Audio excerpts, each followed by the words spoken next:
Okay, it's recording. So we are back. Yep, yep. It always takes me way too long to process the files. I wind Eh. up, but it takes a long time. I do everything manually, and it's just there's always something that goes wrong, and then I have to And then you gotta go like back and you gotta get it right. troubleshoot, like what's wrong with my blog post make file, and what's wrong with this, what's wrong, why isn't this working? So, Right. so it's like half an afternoon at least. Mm. To, so Bah it humbug. shouldn't be that fast. But if I did it, if I'm in a like That fast or that slow?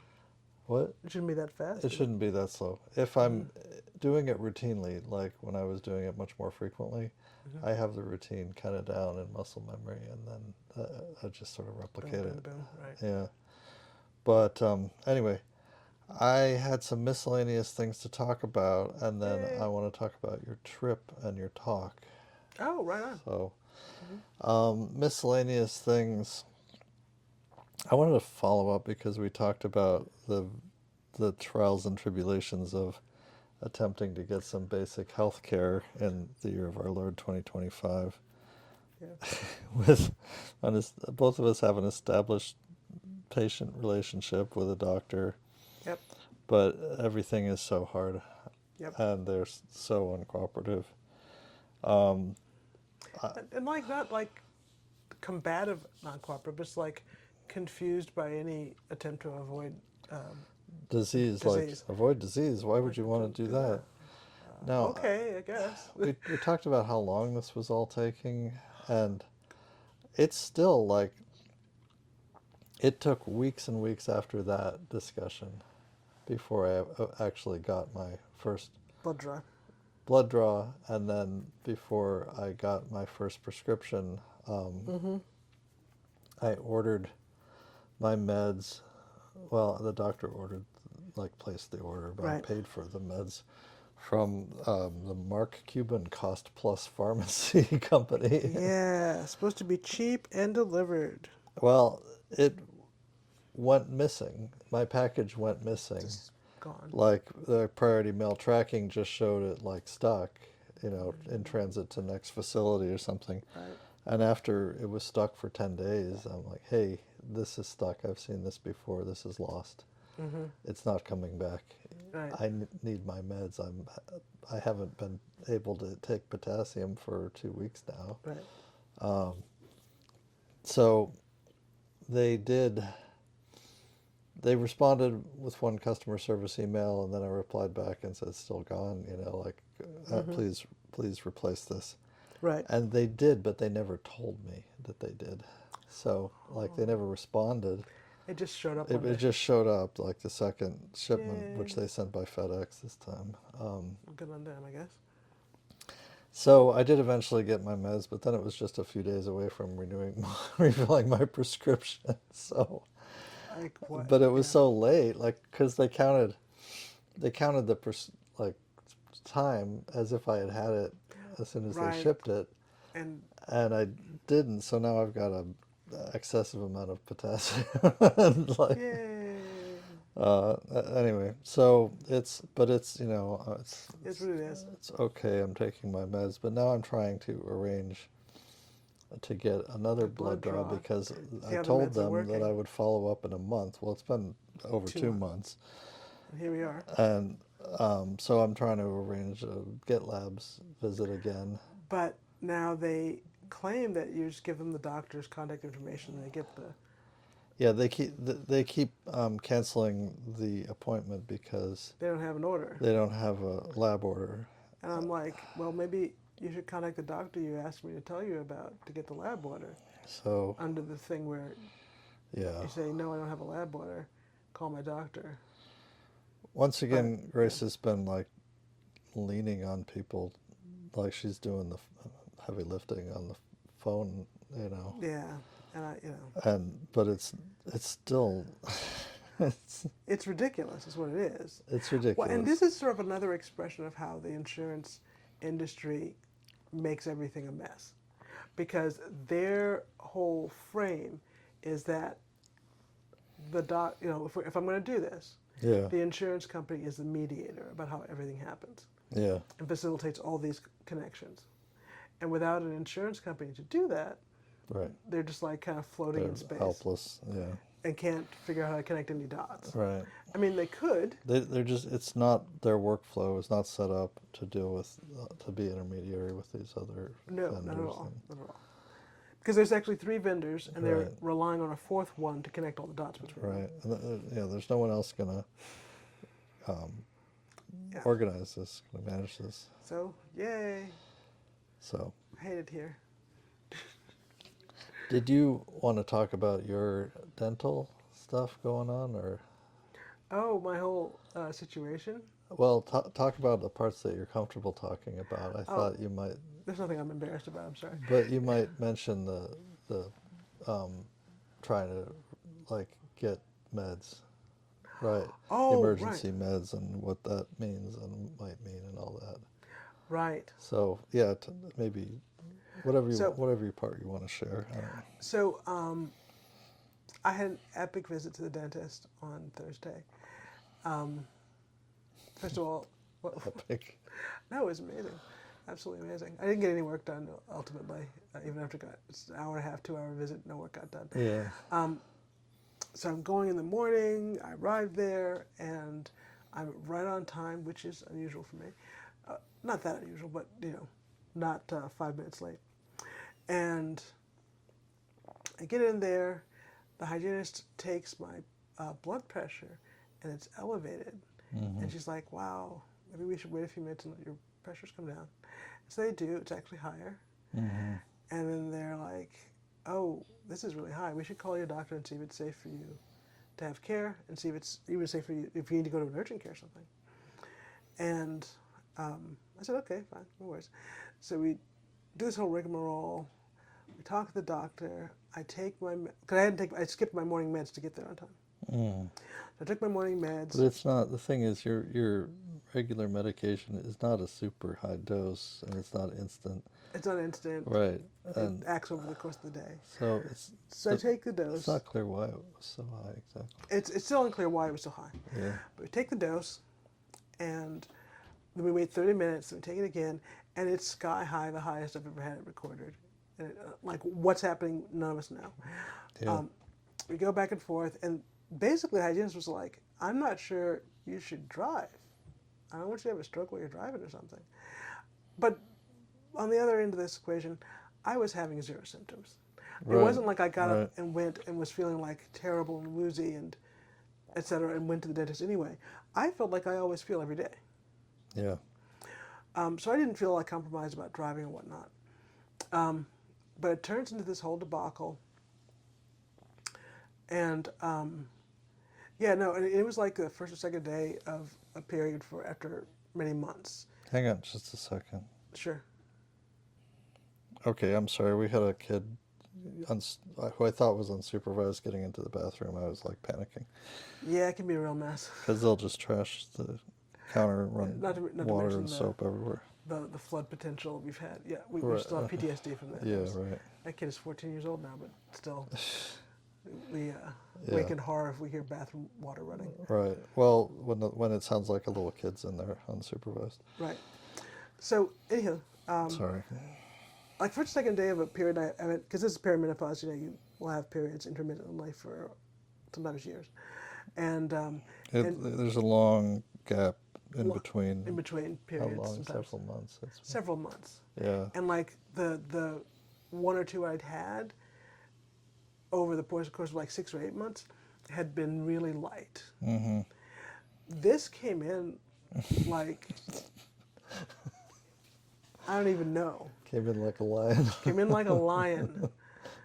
And so in the midst of everything else, I'm like flooding that dental chair like a crime scene, and Bleeding heavily. bleeding heavily, and it was a trip, the whole thing. Never got my teeth cleaned because I was supposed to do this like deep cleaning, like Well, this. this was not a regular. This was a periodontist. This was a periodontist. You had been referred to this periodontist. Right, for like this deep clean where they kind of go down under your gum line and scale and get Yeah. and really clean it out. And Cleaning out your gum pockets. they were going to do do it like in halves Yeah. because it's such an intense clinic. They do like an hour one day and another hour another day. Anyway, none of that gets done. The way we leave is I'm supposed to get an emergency blood pressure script, Right. and I'm supposed to go to an urgent care or something to like see if they can bring my pressures down right away. Right. But I never hear back from my doctor. I talk to the nurse. Right. Never hear back from the doctor. And I'm not just gonna pull up to some random urgent care. No. Well, we don't have insurance, and that makes everything incredibly awkward. Well, In addition to the COVID safety, in addition to COVID safety, and also just like the way the way they dismiss, yeah, they dismiss people, but also just how I really could sit in an urgent care all afternoon and not get any treatment. right. And when you do see someone, they'll say, "Well, you're fat. You should lose some weight." That'll be, That'll be $75,000. right. Have a great day. And so there was like no way I was going to go to an urgent care. Or they'll just send you tell you to go to the ER. Tell me to go to the ER and wait for 24 hours for them to tell me I'm fat and I should go home. Right.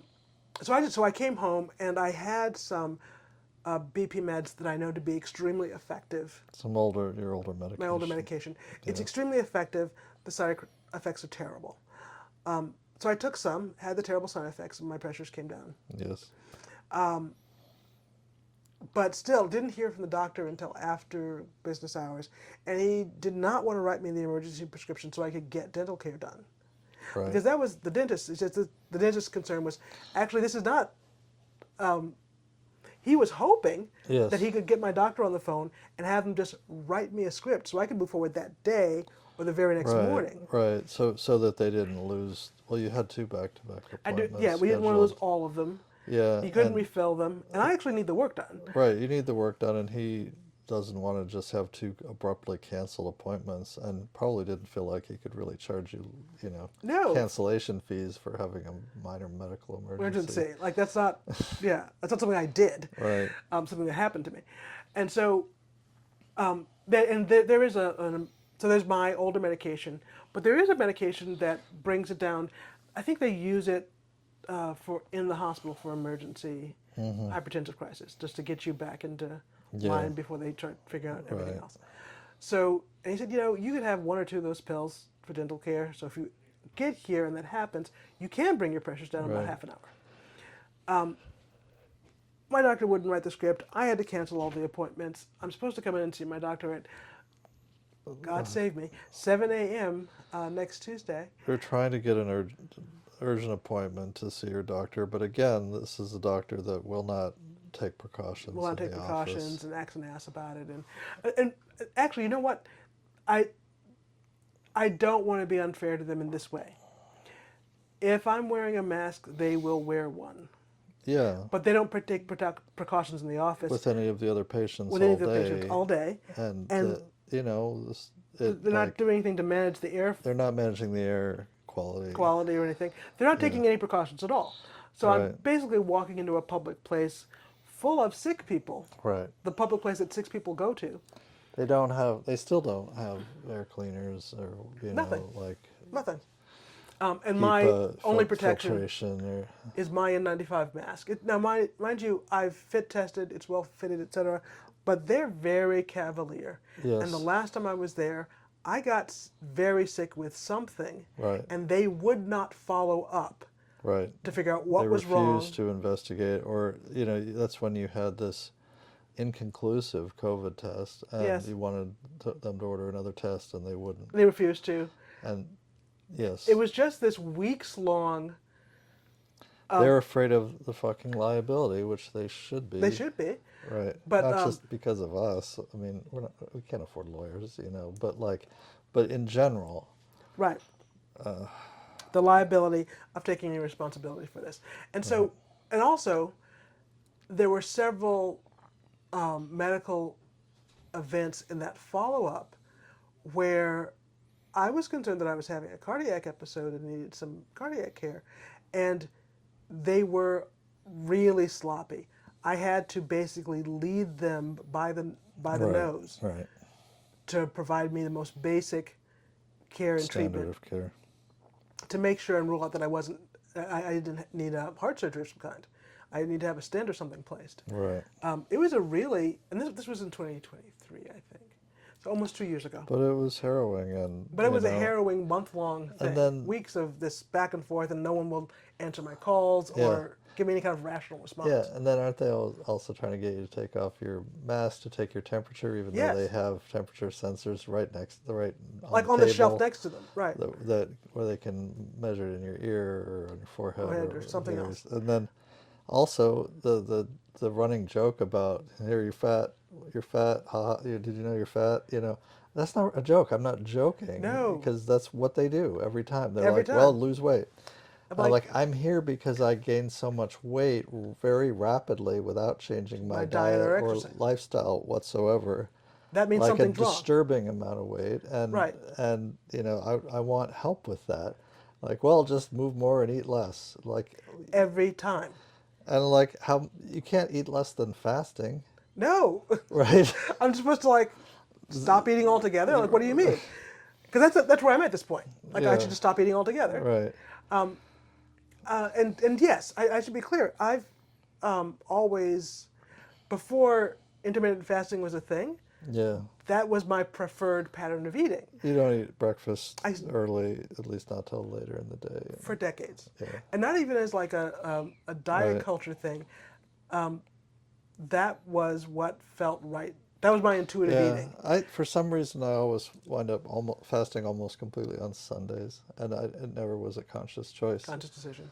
Right. And Uh, then I was doing deliberate intermittent fasting, but and going off the carbs definitely helps. Like staying off the carbs though.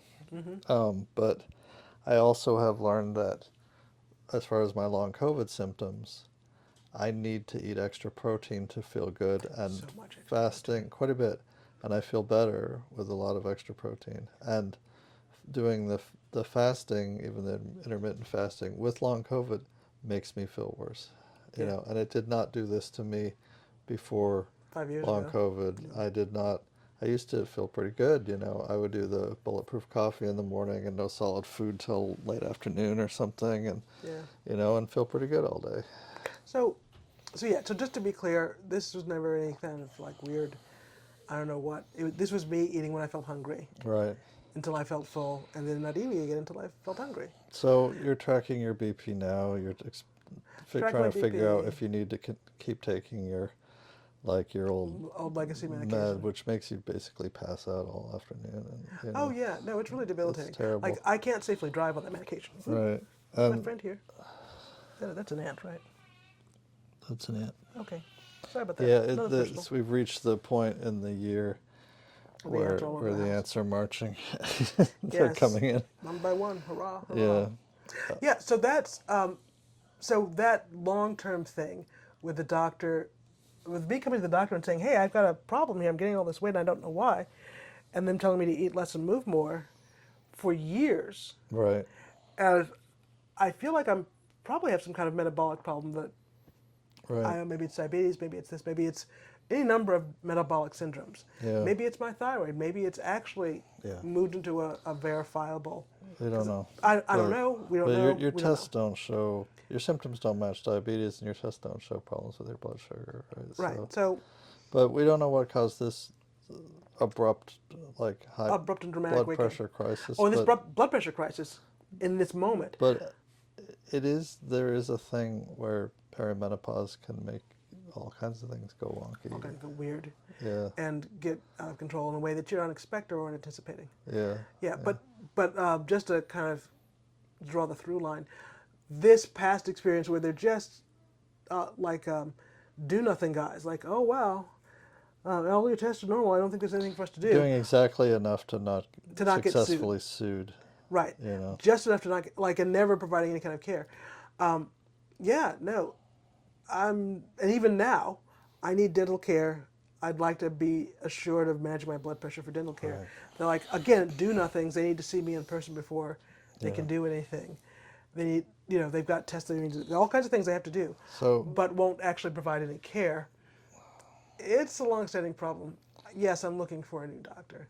yeah, we are looking. We have been. Yeah, I've been. Well, we broke down and you did schedule an appointment, and I'm going to take you on Tuesday morning because I finally have a valid driver's license again. Although it's a temper, like it's the Until you get the one in the mail, right? yeah, which should have been here by now, Oh, yeah, that's true. Well, right? that's weird. But I finally went into yeah. I guess I didn't tell that story, but you did take me to get my license renewed, and it Mm-hmm. was only a matter of I have to go in and get a new photo in person and take the eye test in person, and that's about it. Mm-hmm. But I didn't want to go into the office because they take no precautions and Whatsoever. they need you to unmask for um, the photo. Mm-hmm. So I actually like practiced masking and unmasking for the photo, Mm-hmm. and but when they actually took it, I took the mask off and held my breath, and then I took the mask down, like around my neck, Mm-hmm. so my whole face was visible, including my beard and my chin, you know. Mm-hmm. And she said, "No, you have to take the mask off completely. The mask can't be anywhere in the picture." I'm like, "You Why? just made that up. Like, What yeah, the hell?" that doesn't even make And sense. Okay. so I'm like panicking because I'm trying to do this quickly and hold my breath and then be able to get the mask back on and On, sealed properly before I, you know, etc. run out of breath. Mm-hmm. And I did like nervously gulp some air while because I have to take it off over my hair, Hair. and it was Right. all tied up with my, like around my ponytail. Until, yeah. So But we think you made it through that I okay. did get it off, but I'm like, oh God, I inhaled a little bit, and the picture is the least flattering picture that's ever been taken of Exactly. me for a driver's license because I was actually angry. Actually angry. Yeah, so I just looked dead-eyed and Like, get your shot and let's get this over with. yeah. Yeah. She was reasonably polite, though, if I recall. She was fine, but Yeah, but I did feel like she made that up on the spot. That's yeah, weird. and also I didn't realize because as soon as I walked in, everyone was grilling me whether I have all my documents. And like it told me You over the told me phone that I didn't need all my documents you to need your old renew. license and some money. Right, so I did not dig out my birth certificate and whatnot. I was Right? like, well, it won't be a real ID, and this is how I learned about the real ID requirement that was about to go into That's fact. effect. To fly on planes or go into federal offices. Yes. Yeah, well, Yay. I don't want to fly on planes, but it's, I guess, good to know that now I can't. So, Or I guess they are still allowing you to use a current to passport. do some extra. They like do some no, even if you don't have a passport.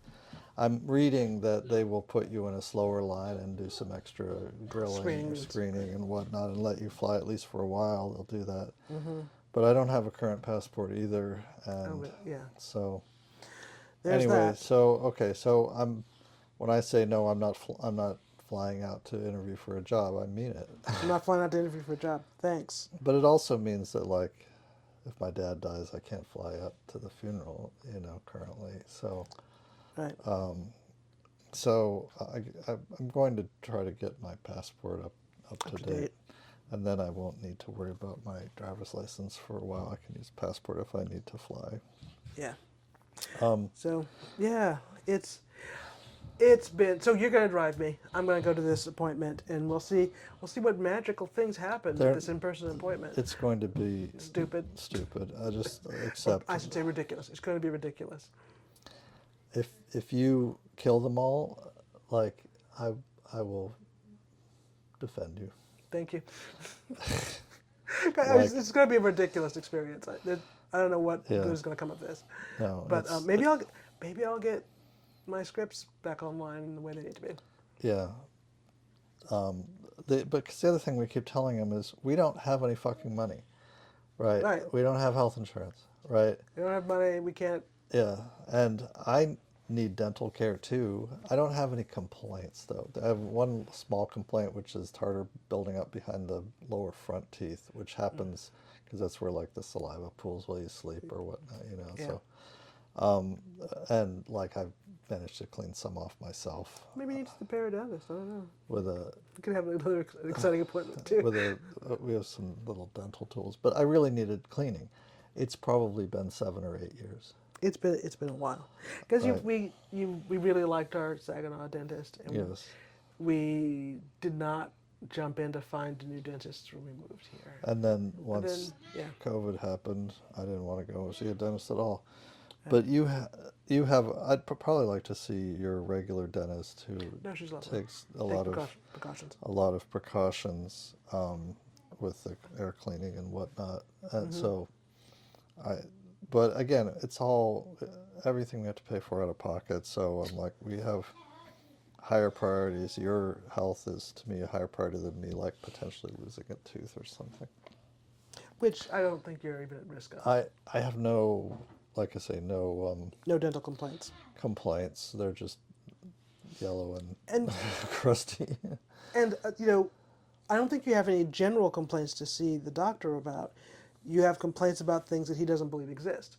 So, That's the thing. I mean, how do I talk to him about COVID toes in 2025 when he's like, I still have COVID toes. I still have tinnitus. I still have dizziness. I have POTS. I have, all these all these concerns. fatigue. I have, like this brain fog and whatnot. Right. Thing I'm dealing with now is I'm trying to finish this online math class that's been a year in the running. It's Foundations 2, and it's the Right. equivalent of several upper level high school math classes, including like half of AP calculus, But it's taking me forever, and in the last few weeks, I've been like worse. Everything's been worse. So like I go to do my math assignment, and I understand it, but I'm getting between my vision and my concentration, I'm getting problem wrong after problem wrong for Right. dumb reasons. Right. Like I picked the wrong one out of the multiple choice, even though I wrote it down correctly because I couldn't read it easily. Right. And then I like blow up the text and all this. But then it's like after like I get 3 wrong in this exercise, it kicks me out and said, your exercise has been halted due to poor performance. So I mean, it doesn't Oh. flunk. It's not graded. It will, if I keep going, it will give me this exercise again in a week or two, right? Right. Right. But I have a quiz assigned now that I need to take, and I know if I take the quiz, I'm probably gonna fail it. By the way, a failing grade is like below 80%, Yes. right? Yes. So I'll probably fail it, and then when you fail a quiz, it reassigns it and makes you take all these reviews. And I'm like, okay, I'm at 92% of the course You're completion. so close. So close. But I'm like, is my brain, which is going to give out first, the course First, or my the brain? Right. Or my eyes. Or my, so, All the above. So yeah, the complaints you might see a doctor about, our doctor is not in a position to provide treatment. right. And also, the way that I had to spell out providing cardiac care, It's really I don't. unnerving. It's unnerving, and I wonder if he himself isn't struggling with some I issues. believe that he probably is. The Now, person I'm dealing with now is I shouldn't give away too much information, but a nurse practitioner rather than the doctor. right.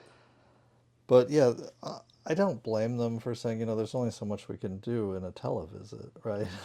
I think that's very true. Yeah, I don't think that's actually a false statement. no, But if my concern is maintaining my medication right, that appears to have been working until now, right, has right, appeared to be working, I don't know that you need more than a televisit to continue medication.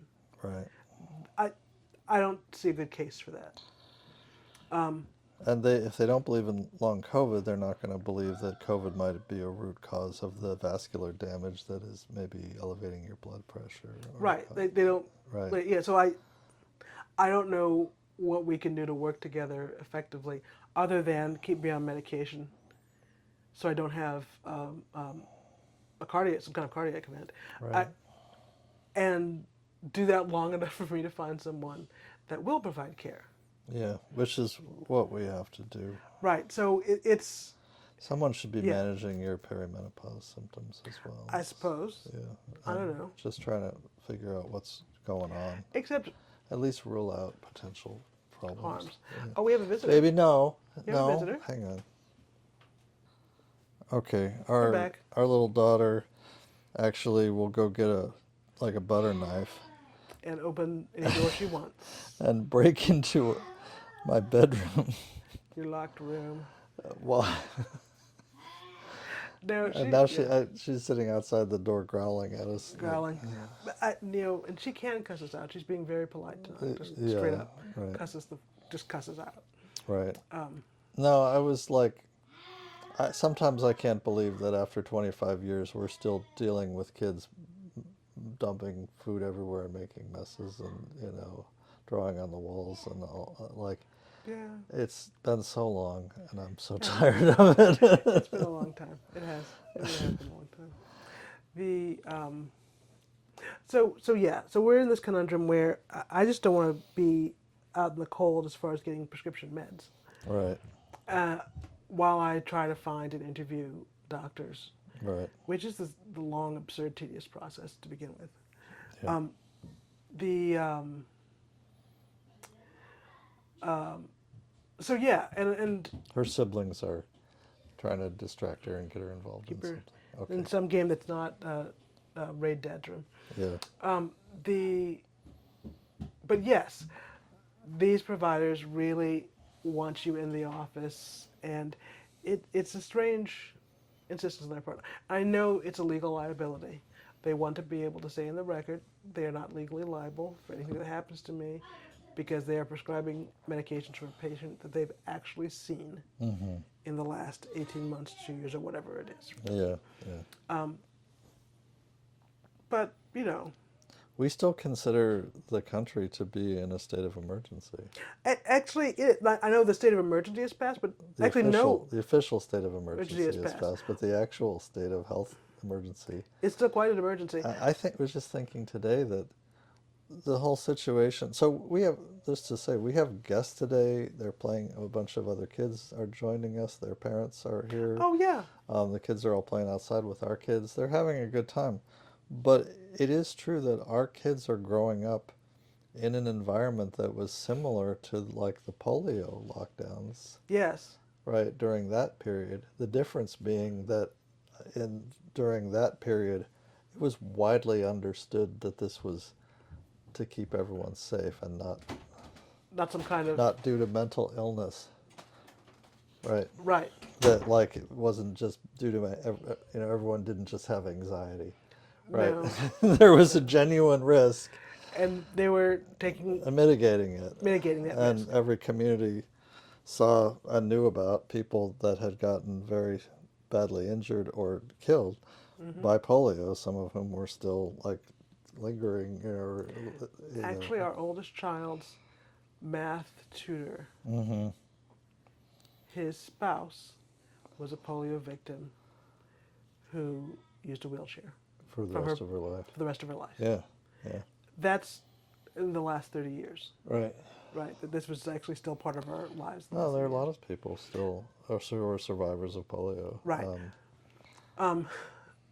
So yeah, but so we understand it just to be still in a state of emergency because society-wide mitigations to manage COVID have not taken Right. place.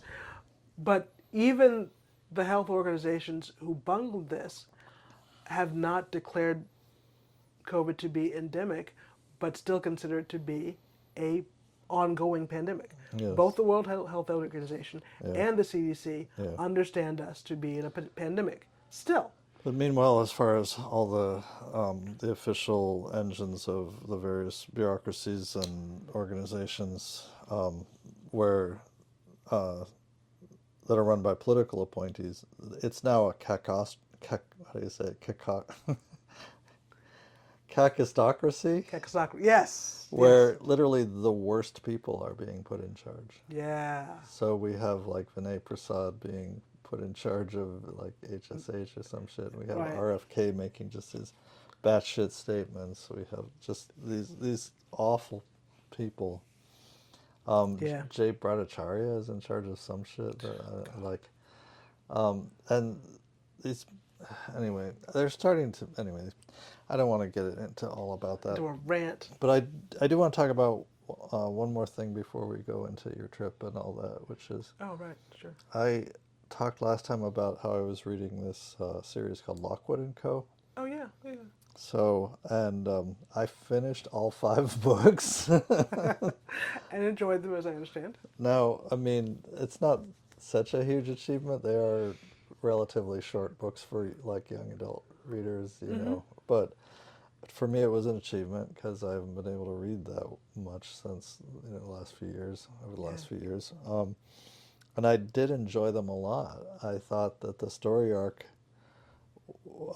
played out very well, and it finished right, which is Which like, is so it's not like an endless soap opera right. where, That's the highest priority for me in any kind of book. Is yeah, that it's there's an arc that runs to completion. yeah. I'm not going to talk all about it here, but there is a lot to talk about in these books about their politics, about the sociology, about the characters, the way they develop, how they're portrayed, because they're Mm-hmm. young people, Mm-hmm. right? Like what this implies about young our time and their imaginary time, you know. Right. Right. And there's also a TV show, which means there's a Netflix show that ran only for one One season. season, but in my view, it was a very good adaptation, and I have nothing but praise for the young actors and actresses who worked in it, and Mm-hmm. most especially though the art design, the set design, the Oh, right. locations, the basically the design, the props, all that. It was just amazingly true, accurate, and true to the books, Nice. so, with a lot of interesting choices made in who they got to portray different characters Right. and why, and like the politics of that casting Those kind choices. of thing. Those choices. And Mm-hmm. I would love, love, love to talk endlessly about that with someone. Um, I Probably can't me. get any of the. I bought this series because Veronica heard about the show, I wanted to try it. and so I got all the books too. She hasn't read any of them, and seems, Or but watch the show. she hasn't finished the show or read Read the the books. books. I'm like, okay, All right. well, I enjoyed it, but I like, come on, watch the show and Come on. read the Well, books, and then we can then we can like get into it. we can do a podcast. We can talk about It'd be so Lockwood and great. Company. Anyway, but I just want to mark the milestone that I finished a whole series, true, a short children's series, but or young Mm-hmm. adult series, but a series nevertheless. And I enjoyed these books, although there are politics, there are issues, there's Yeah. to Well, there's discuss, always politics. You right? know, So everything's it's politics, honestly. I can't recommend it unequivocally, Mm-hmm. but any of it. But I did find it very very entertaining, the Nice. whole thing, and the writing quality is much better than I expected, and a lot of this build up in each volume and whatnot, and the reveals that happen is very very cleverly done. Um, Mm-hmm. there's also, I talked last time a little bit about Sheridan Le Fanu as one of the earliest writers, well, Victorian era writers of ghost stories and weird fiction. Mm-hmm. And I got a couple paperback anthologies of, what did I call them? Sheridan Le Fanu. Le Fanu. Um, I'm reading a book called Green Tea and Other Weird Tales, Oxford's Oxford World's Classics edition. It's a paperback from a Libris. I'm not impressed with the book itself because it's on really flimsy newsprint paper, and it looks like the print quality is not great. It looks like a scan, like a Eh. print on demand, like facsimile, rather than properly printed. But I read the first story, and it's I love his writing style. It's beautiful. Very long sentences, very long flowing sentences. Not at all what people are used to reading today. Mm-hmm. A, a lot of vocabulary, a lot of old vocabulary. Um, you know, I love that kind of thing. Being an English major, a lot of people would be I very bet. turned off by it. But Mm-hmm. But when a you're having a good sentence time, when a sentence goes on for a third of a page, like me. with Right?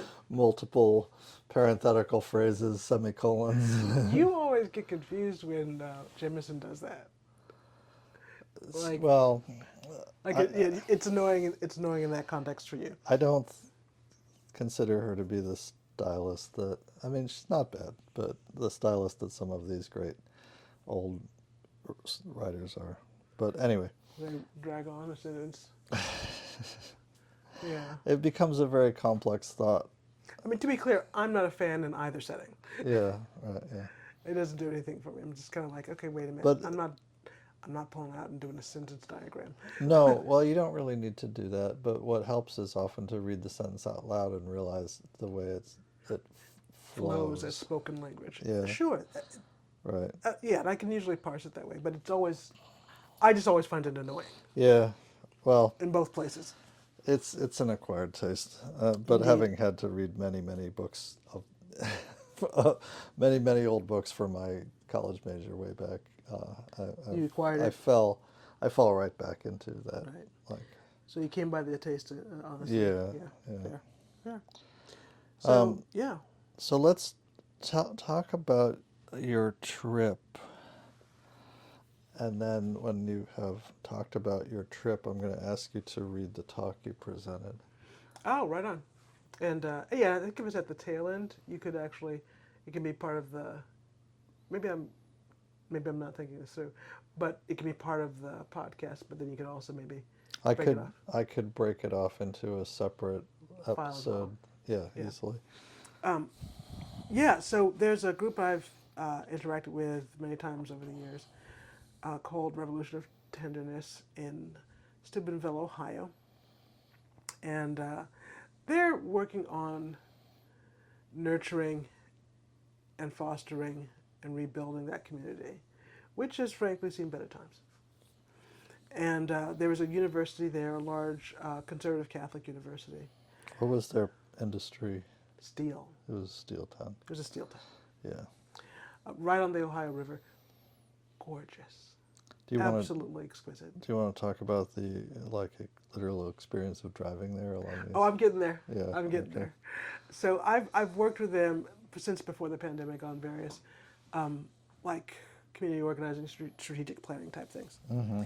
And I was invited this year to come to their annual event called the Festival of Friendship. And it's an arts and community event. They talk about community organizing. They have booths where local artists come and sell their wares, bakers. There's like always kids stuff they do, like a little children's carnival with a bounce house and face painting and like that. And they have panel discussions and poetry readings, etc. It's a 2-day event, well, day and a half. And so I was invited this year to be their keynote speaker, and they agreed to take several precautions and mitigations for me to be there, so I went. That was cool. That was cool. And to be clear, they were taking the precautions for me. This was not their original plan. Well, I mean, they wind up being for everyone, but it's nice that you convinced them to. Yes. I mean, yes, obviously a benefit. And I said rather explicitly, I don't want to participate in an event that gets people sick. That gets anyone's. It gets anyone sick. Yeah. I'm not asking you to do this Just just for me. Because it's great. I can actually manage not getting sick all by myself. Right, right. But I don't want to participate in something that gets other people ill. It's so hard, especially like this is why I don't go to concerts, live shows anymore, And- because very few exceptions, most artists have given up trying. Give it up. It's not Yeah. happening. Which is weird because that's their own, it harms them. Right. But it is harming them. It is harming them. Yeah. But really, as a matter of solidarity Yeah. and a matter of, I'm sorry, just really basic ethics, Mm-hmm. I'm not going to knowingly, Human decency. I'm not going to knowingly cause harm to other people by transmitting disease. Right. So that was my line. They agreed to it. Tell it to our doctor. Exactly. Like, what? Yeah, yeah. First do no harm. What? Back up. Explain that again. And they were fine with it, so we went forward. So I came out. They got me an Airbnb. I stayed for the weekend, and it was fun. It was good to be out. You know, it was nice. which is the thing I keep coming back to, is if we took precautions, there's a lot of things I wouldn't do. A lot more. Yeah. Oh, yeah. Yeah. Like, Within reason, I mean, you're somewhat, your health limits you a little bit in some ways, but yeah. So, yeah, and actually it was really quite accessible for me. Took my walker everywhere I had to go. yeah. It was good. It was good. Um, the only thing that bothered me was that there were dogs. A lot of dogs were there. And that's like that's a thing that's separate from the pandemic. That's kind of like blowing my mind about the world now. And White folks sure love their love dogs. their dogs, man. Love their Yeah. dogs. And so yeah, there was this thing where I was really irritated because one of the dogs took my pizza. And like, what am I gonna say? What am I gonna You're gonna say? yell at the dog? Am I gonna yell at Give the that dog? back. You know, like Press what char- I want to press charges. kind of an asshole is gonna complain about this, right? Yell at the dog for But like, I was gonna eat that, right. right? So anyway, Sorry. that was actually the worst part of my I didn't, experience, honestly. I didn't hear about this. Yeah, no, I didn't, I didn't even bring it up, but no, it's honestly probably the worst thing that happened. It was Yeah. a good overall experience. Lots of talk. The Strong Towns was represented there. Our friend Chuck Morone, Yep, for Chuck Barone. They friend have of the show, I friend of guess. the show. Yep, they have Chuck was doesn't not even there. know He doesn't even know, but yeah, but no, he was not there. Their local chapter leader was there. It was on a panel. He introduced me. It was good. It was a good visit. What else? Oh, so more about Steubenville.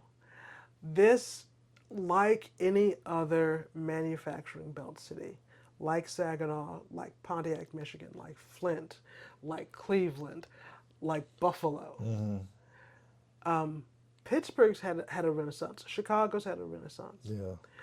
There are many larger cities have enjoyed a renaissance of some kind. Yeah. But most of these cities, It may, in some cases, because they've managed to get military-industrial complex manufacturing going. Mostly. Yeah, right. honestly, Yeah. but there are hundreds of these manufacturing belt cities that they've never come back. Right. And Steubenville is one of those. They do have, They unlike don't even have prisons go. yeah, prisons go for some of them have prisons, like in the Yeah. UP. There are towns that survive because of the prison. Right. That's the reason the town functions, and it's the worst situation. Yeah. Where the townspeople are deeply invested in incarcerating people, Right. like their That's life, their only livelihood like now, their ability to eat and remain housed and has been for some time. is And so- directly related to whether or not we incarcerate people. And so they don't.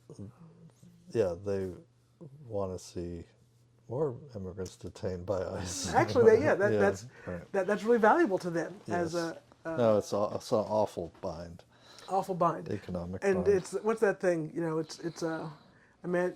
A man won't see something that his paycheck depends on Yeah, not seeing. yeah. I'm quoting that incorrectly, totally.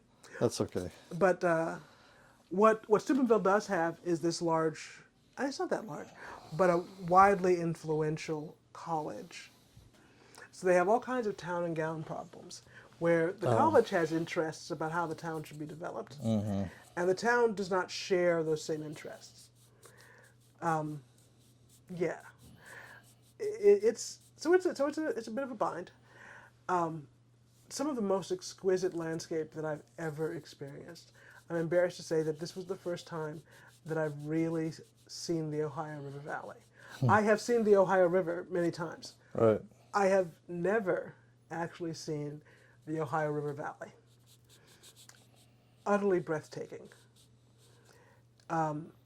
It's you showed me, we were looking at a map, and you showed me Steubenville, and I had not realized how close this was to Pittsburgh. Oh, it's like 30 minutes outside of Pittsburgh. It's very confusing. And also we were looking at the geography of this slice of West Virginia. West Virginia. Because to get to Pittsburgh, you have to drive through West Virginia. Right. It's quite strange. So I've taken that approach to Pittsburgh for sure. Right. And I've gone through this Appalachian roads where there's a lot of elevation. It's a little frightening, Yes. honestly. It's honestly, yes. The drive was actually frightening. It's true. Yeah. Actually frightening for multiple reasons. The elevation is one thing, which I tend to not care about that much. Yeah, Like I find it fun, but even driving through 80 in Pennsylvania, there's these elevations that are like Right. remarkable. yeah. No, it's actually the sort of lack of maintenance for the infrastructure that's frightening. Well, That was the frightening part. that's what the situation is driving through Detroit. Like when you're getting off on an interchange and the chunks of the overpass are coming down off Are of. flying off Yeah, as you drive. that's It's awful. actually And they've got like nets put up to catch that's concrete. great. That's Like thanks, guys. That's that's where great. we are with maintenance. Yeah. So yes, this sort of thin ribbon of concrete along the mountainside as the Ohio River Valley opens up. Exquisite to view, but it really felt A like little terrifying to drive a little on. terrifying to drive on. And at one point, It was made for lower speed limits too. yes, well, and the Yeah. speed limit is actually 55. Oh, really? Okay. It's In, maybe made even in lower than that. 2025, the speed limit is 55 miles an hour on these roads. And unlike other places that I've been, when I obey the speed limit, people like zip around me. No, the other cars just slowed right down. They know that They're like, yeah, they're no, not it's not that worth it. they're not that dumb. It's not worth it. Yeah. So The riskiness of it is obvious. it's obvious. But it's surreal. And to give you what I think is a really small but potent insight into the steel industry's influence, at one point the highway drove through a steel mill. Yeah. Yeah. It's like a tunnel through this mill, which part of it is literally falling apart and disuse, Yeah. hanging in pieces over this highway, and part of it is actually functioning. You can see the lights on and stuff going on. And as I'm approaching it, I was convinced the road was going to curve around it in some way. I couldn't figure Not out. straight through I it. just passed straight through it, and I Yeah. was like, "Am I on the exit? Is there an exit? Am I just gonna?" And We were looking up pictures of this interchange on Google, and absolutely like, wow, surreal experience. it's both beautiful and But beautiful and weird. terrifying and weird. And I'm not sure, like, who signed the permit for this? This is Well, it must have been unbelievable for reasons, like for reasons. Because there's also like a huge, so this mill goes over the highway through the town, this little teeny tiny town, right. and out into the river where you actually dock at the mill in the river. And I'm assuming at some point that tunnel, like they load steel into the tunnel. I don't know. We don't know. I don't know. It was terrifying. Because I'm like, is this? I was really wondering, is this just a mistake? Is it something? Are you on the wrong road? Am I on the wrong road? Was I supposed to take an exit? Right. Am I? I don't know what's going to happen. But Your car's about to be melted down. is my car about to be melted down for spare steel? I don't know.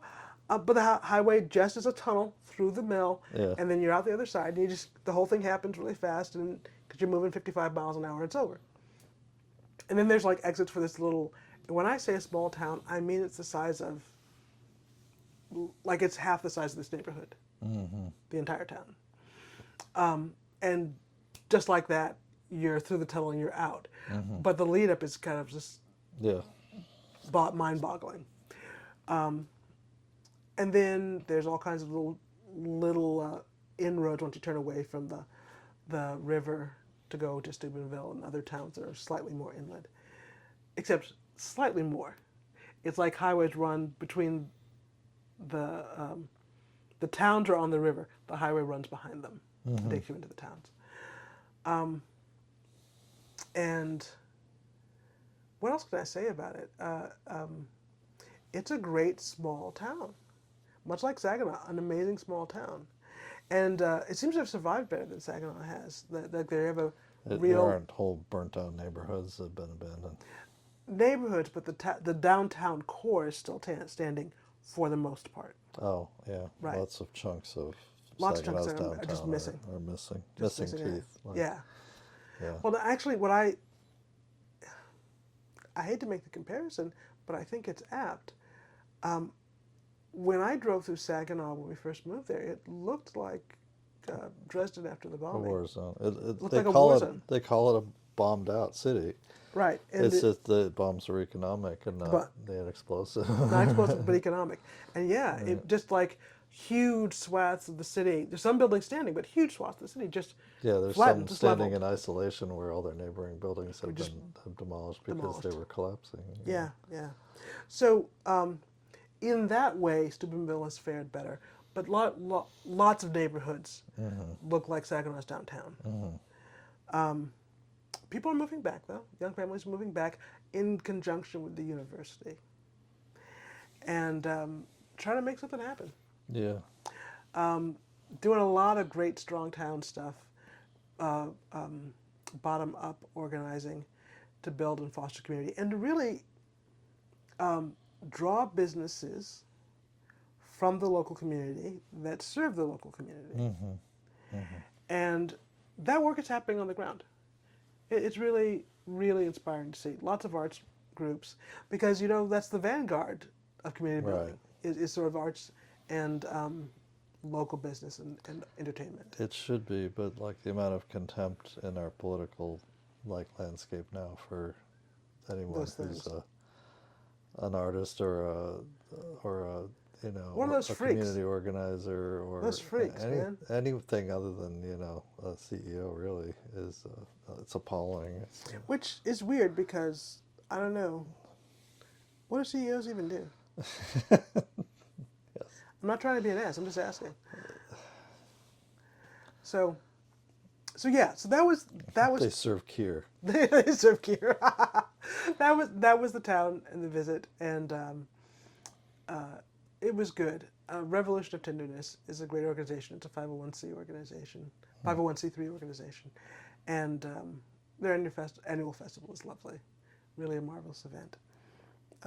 Glad that I could participate. It was a privilege to be there. Sounds great. And do you want to talk at all about the process of prepping to try to write the Oh, yeah, this is actually really fun. So their theme was in the vacant places we will build with new bricks, which is a T.S. Eliot, part of a T.S. Eliot poem or play. And in the organizing, when I was chatting and doing like all this, it's a strange play. It's not a complete play. It's like the choruses from a play.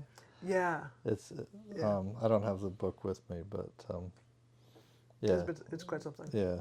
But Something unusual. but Yeah. there was some confusion over exactly what Which your reading poem? assignment was.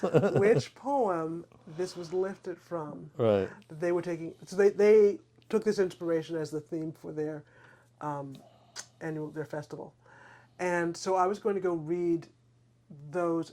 I was told in the organizing this was from the four quartets, so I went to read the four quartets and kind of prep my speech around their theme. We read them together, and I wanted to read them with you because I had studied PSLA years and years ago, but I never studied the quartets. And so this was an adventure, Yeah. and I have to say, It took days. to read it. They're quite dense. They're huge stylistic shifts over the course of the poems, huge tonal shifts. Yep. From very elevated to very discursive. Very abstract. Yeah, abstract to concrete. It's very interesting to study and talk about, but they don't give up their meaning all that easily. No, you got to dig for it. So we're like, oh, I hope we can understand this well now. All to discover, Right. after Days. that those are not the poems the quote is from. Right. The quote is actually from Choruses from the Rock, which was a charity play that T.S. Eliot did to raise money for rebuilding a church.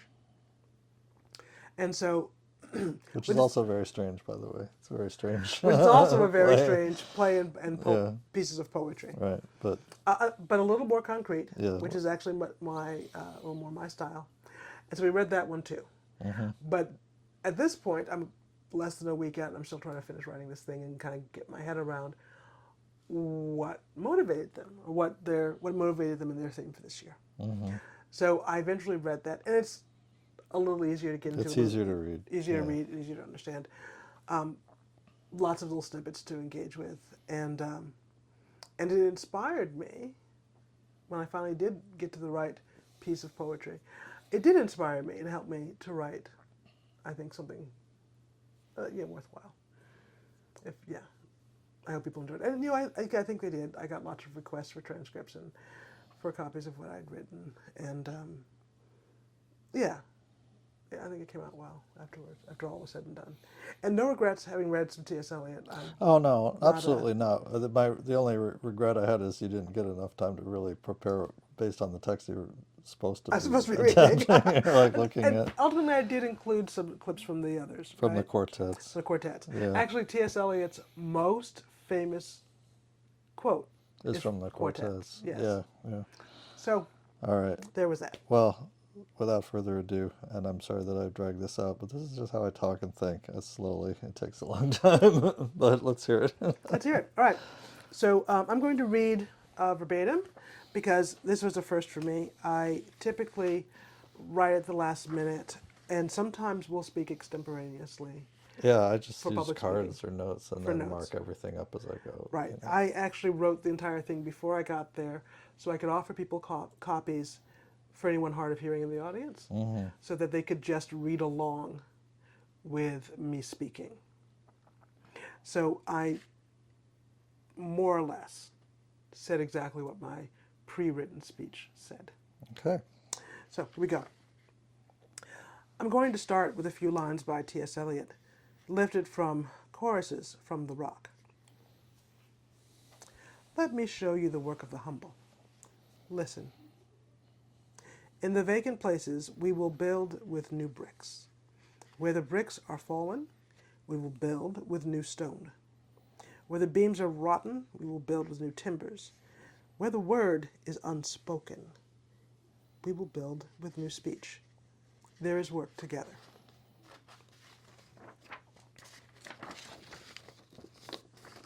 Those words were published in 1934, and they are absolutely prescient for the moment we find ourselves in more than 90 years later. And how inspiring is it to have this insight time travel to us? It's remarkable, really. Yet sadly, how should I say this? Well, I have good news and I have bad news. Let's just get the bad news out of the way. All of our work is destined for failure and brokenness. All of it. Please don't kid yourself. But the good news is that failure happens every winter and is followed by the opportunity of spring. The good news is that failure is necessary. It is the path to springtime, to summer, and the harvest. Right? There's no way out but through. The good news is all that is broken can be redeemed. Never ever the same, but redeemed.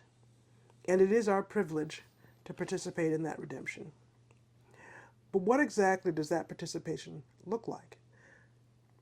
I think that can be a bit nuanced and maybe hard to describe plainly. So, I have a story. I don't tell short stories, so stay with me. I am the seventh of 9 children, 5 older brothers in stair steps, a sibling that died in infancy, me, and then a younger brother and sister. When my older brothers were in elementary, middle schoolish, they had a game they absolutely loved after school. We lived in one of those Cinder Hall colonials, right? I don't know if that's an East Coast thing or if you have those out here. But it had the center entrance hall, rooms to either side, and the kitchen in back. But if you opened all the doors between the rooms, there was this loop, like this racetrack, on the wood floors with socks. And they would run hard until they were exhausted and then collapse on the couch until dinner. It was grand. Until one day, brother number 4 thought that he might beat brother number 3 this time, and in his haste, he slipped and went flying, leaving a hole the size of a 9-year-old's bottom in the wall. My mother came in horrified and shouted, "Oh my God!" She didn't say that. I'm not going to repeat what she said here. "You rascals, just wait until your father comes home." And so my dad comes home, he looks at the hole, and then he just walks outside. He stands out there for like 10 full minutes. When he comes I'm back in, familiar with that feeling. Sorry. he just picks up the phone and he calls a guy. Then we have dinner. No one discusses it. The next day, the guy comes over, he fixes the hole. My brothers are angels. They clean up, they're setting the table, they help without being asked. The whole bit, you know? So dad comes home, he sees the fix, he admires it, he asks how much, the guy is seeing a bill. The boys promise to be less rowdy. All is well. So the very next day, brother number two thinks that maybe he's faster than brother number one. And if just the two of them race, it'll be less rowdy than all five of them. So they can settle this once and for all and maintain their sincere commitment to reduced rowdiness. So brother number two trips on number three. He goes flying into the same wall, leaving a hole the size of a 13-year-old's bottom. And friends, let me tell you, that was the day we became a play outside until dinner family. Rain or shine, hot or cold. Did you know it was my mom that coined the phrase, "There's no bad weather, only bad gear, put your snow pants on"? I think people only use the first part now, but that was her. While it's funny, no brothers were injured in this story, just to be clear. That event changed a lot about our family. We didn't live in a Center Hall colonial again until my youngest sibling was 9. And personally, I practically lived in the woods as a child. But the fact is, every community has events that change their trajectory. My husband and I started a Catholic worker house in Saginaw, Michigan in 2010. While you may not know Saginaw's particular story, everyone in the manufacturing belt knows this story. General Motors once employed 50,000 people, half the population, at a foundry on the river in Saginaw. By 2010, GM employed 5,000 people at that foundry, leaving a hole the size of 45,000 people in the city. And I'm sure you understand a hole that size is not just those individuals, but the pharmacies, grocery stores, diners, and schools that they used. All of those local businesses and resources just gone. A hole that size is so many vacant lots. When we entered the conversation, the city was trying to call a guy to patch the hole, and they really didn't want to discuss it. Community members had a nickname for the guy they were trying to call: GM Jesus. The idea was some manufacturing business, somewhere, in response to enough compensation and tax breaks, was going to come out of the clear blue sky, like Jesus himself, and patch the hole in the city with 45,000 new jobs.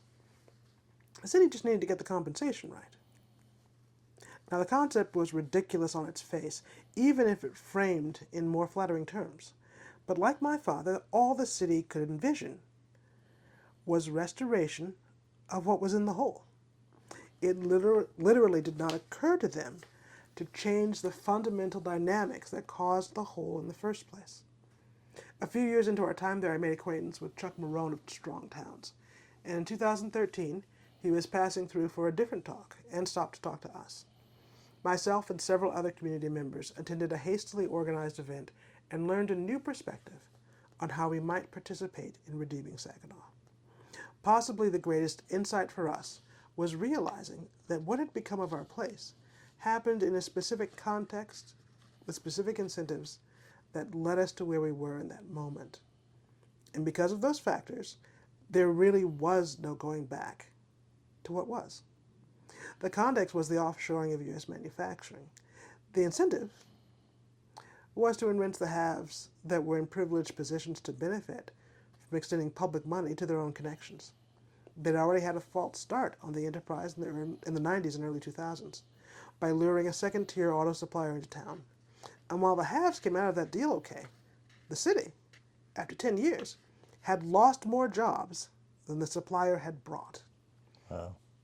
Which reminds me of the second incentive fueling the city's drive to find GM Jesus. They were desperate not to have the population fall below 50,000. Falling below that threshold would make the city ineligible for a tier of federal funding reserved for large cities. But now if we fast forward in time and look at the seeds scattered in that talk in 2013, and I say scattered intentionally, nothing was planted or cultivated. The ideas were truly just scattered through the community. If we look now, we can see how those seeds found fertile ground and took root. The focus has shifted from growing the city to reclaim its former glory, to creating a wonderful place for the 47,000 people that still live there, and keep the streetlights on, the water treatment plant running. Ultimately, what Saginaw and my parents came to understand was that repairing what was broken is less about restoration in itself, Fully participating in repair is about seeing how things have to be different now in light of what's happened. And Mr. Elliot says it so plainly that it's easy to miss. In the vacant places we will build, not restore, with new, not old, not replacement bricks. Reading further in that same passage, it might be stones or something else altogether, and not bricks at all. And after all these abstractions and metaphors, you may ask yourself, but what does creating a wonderful place for 47,000 people actually look like in material reality? Let me tell you. The Saginaw community had a wonderful farmers market, open 6 hours a day, 4 days a week. But they decided to take that a step further. They negotiated a deal for a vacant industrial office building downtown, then fully renovated the parking lot into a permanently covered outdoor seasonal farmers market. Inside became a year-round farm market, food court, and small business incubator. There's even a ballroom community space. My children have been to cons there, like a Comic-Con. They're literally hosting regional Comic-Cons now. Still open 4 days a week, but year-round, and people work 8-hour days there now, alongside and in service to their neighbors. And right now the community is working on renovating their train station, literally with volunteers.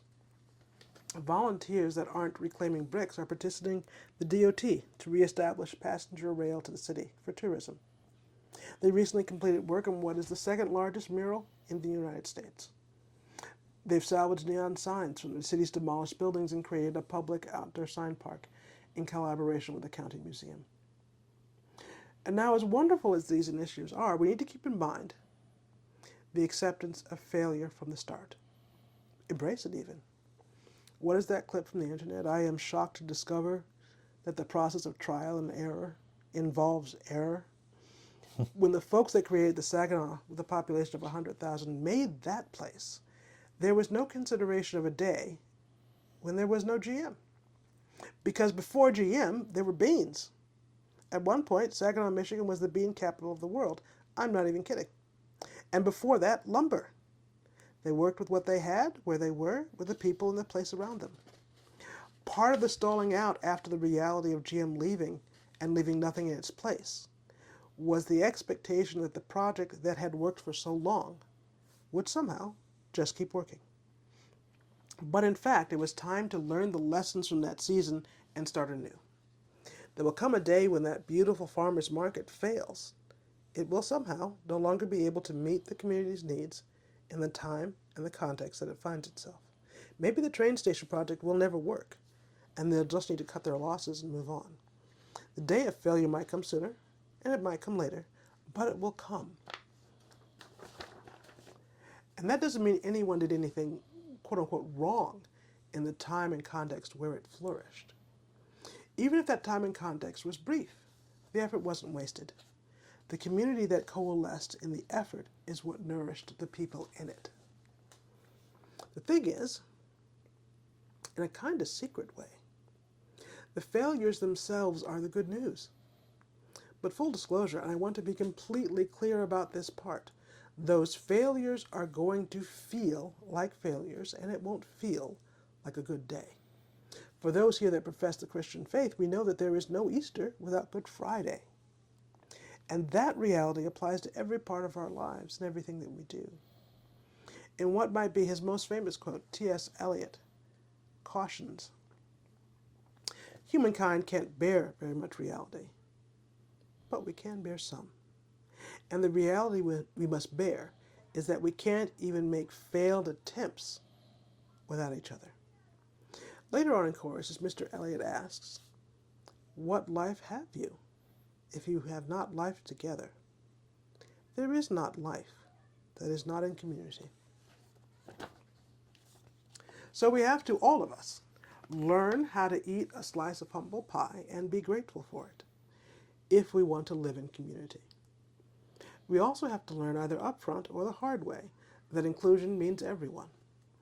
So I've talked a bit about not dwelling on the restoration of the past, instead accepting, even embracing failure and grounding your actions in the realities of the present. But that is not in any way to say that we should disregard the past and pretend that we are working on a tabula rasa. Many years ago, I taught a class on collaborative strategic planning using a tool called Future Search. It's an incredibly effective method. It was a good hour into a 90-minute class, and a woman shot her hand up and said, "Wait a minute. So if I want to shut down the pipeline in my community, I need to include Shell in the planning." I said, "You want to get rid of it, right?" She said, "Yes. Shut it off, and it never comes back on, obviously."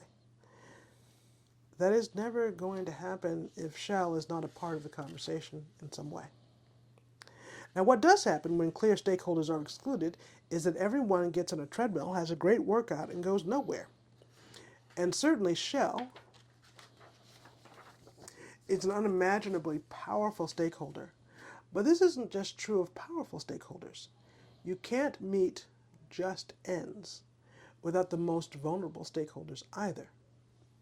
One of the founders of the DC Catholic Worker House, more than 40 years ago, told the story of making pots of soup for homeless men sleeping over the heating grates near the entrance to his apartment. After doing this several times, the largest of the men confronted him and poured the soup over his head. The large man said, "We are not your pets. You set food bowls out here on the sidewalk like we're stray dogs. Do you know if we can even eat this food?" He was referring to allergies some of them had. It was in that moment that our nascent Catholic worker discovered he was not getting anywhere on his treadmill. In essence, going anywhere and accomplishing anything as a community means taking the journey there as a community. And every community has a past successes and disappointments, past grievances and friendships, past investments waiting to be realized, and past debts waiting to be paid. We can only ignore the past at our own peril.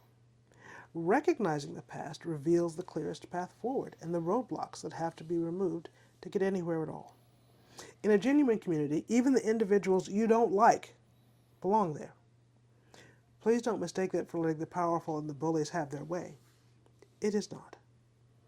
It means discerning just ends or reasons for having a community, and then meeting those ends for everyone in the community. If one of your ends, for example, is that everyone governed by the town has safe access to town hall, maybe you build a protected walkway to town hall and make certain it is accessible to everyone, even the powerful and the bullies, but especially to vulnerable people. In community, everyone is a stakeholder, and wherever you're going, the only way there is together.